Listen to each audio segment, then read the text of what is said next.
Today I want to tell you about an island in McIntosh County that you might know about.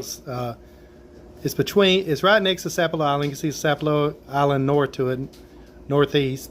You can see Wolf Island, and this is Doughboy Sound here that goes out to the ocean.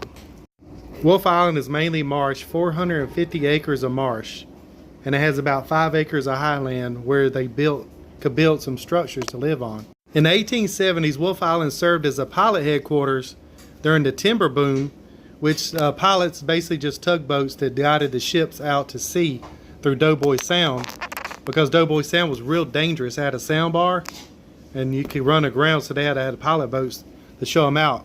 So their home, or their headquarters, was located right in here, because there was only 3 to 5 acres of highland on the south end facing the ocean that it could use for any kind of structures. Okay, this is the Wolf Island Beacon. It was in the marsh, and it was this is a pre-Civil War picture of it, and they used it to navigate in and out of Doughboy Sound, because it's right across from Sapelo Island and right at Doughboy Sound. So they had light keepers to keep up with it, because back then the beacon had to be lit with oil and kept up. So they had a caretaker living on the small part of Wolf Island. And this is what the Wolf Island beacon station looked like later on. They built to replace the one from the Civil War I showed you earlier.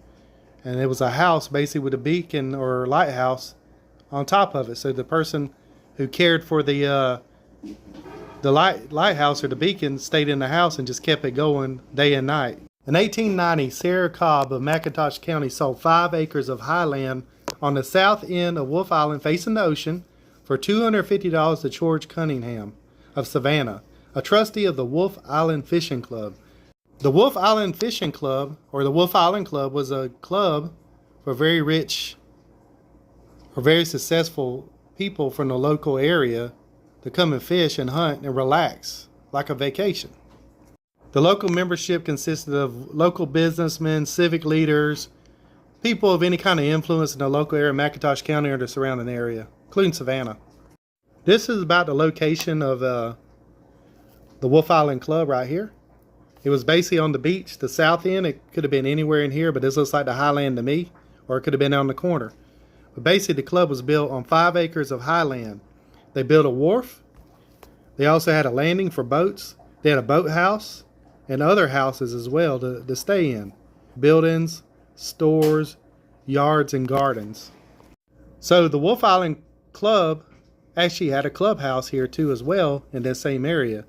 Basically where the guys would meet or have events or relax or talk. Some of the names that were represented in the Wolf Island Club in 1891 were the Messrs, James Clark and Adam Strain, and many more. The Wolf Island Club originated in Savannah, and they eventually relocated to Wolf Island in McIntosh County. Wolf Island Clubhouse was a 1-story house with 6 bedrooms, had a servants' quarter, a stable, and other buildings in the area near it to store luggage and supplies. The ship Hesse, which was very famous throughout the history of the area in the late 1800s, early 1900s, stopped by there as well on Wolf Island. In 1898, a hurricane came through the area and damaged some of the clubhouse and swept away some of the outlying buildings. Sarah Cobb, the lady who sold Wolf Island to the Wolf Island Club, died in the hurricane. She was the caretaker of the island, also the beacon and lighthouse caretaker as well. Her family helped as well, but they survived. The Wolf Island Clubhouse was rebuilt after the 1900s. In 1914, 5 acres of highland and 450 acres of marshland was sold to Richard Manson. Richard Manson turned around and sold the island, Wolf Island, to C.A. Dulburn. In the 1920s, Howard Coffin owned Wolf Island. And in the 1930s, Wolf Island became a national wildlife refuge, which it still is today. During the sawmill days, Wolf Island was only used, like I said, for the pilot boat headquarters. It wasn't big enough for a sawmill or any kind of thing like that, but basically it was a good place to just have the tugboats to come in and guide you in and out.